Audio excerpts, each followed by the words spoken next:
What makes a great resume and a great cover letter?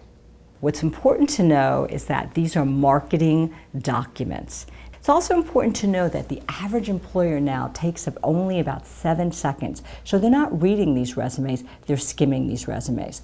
So they need to know right off the bat how you add value.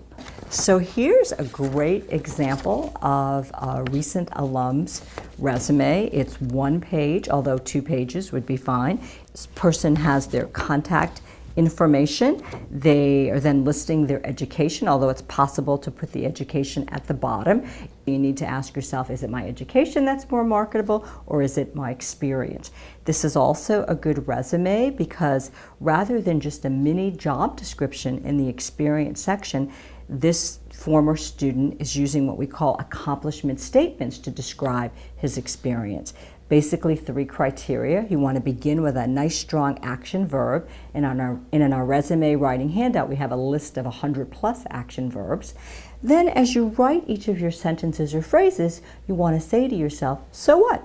Big deal. So I did that. How did I make a difference? Did I increase anything, decrease, modify, or change? So if it's possible to pull out accomplishments and results. And the 3rd criteria would be to quantify information. Here's another strong example of a resume. What I like about what the student did is in the experience section, she has strong action verbs, she has strong results, but she also has strong numbers. She was able to quantify her results and accomplishments.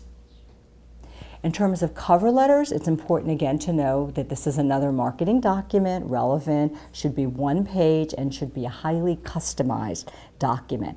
And basically a cover letter is answering 2 questions. Why you for that specific position at that specific organization?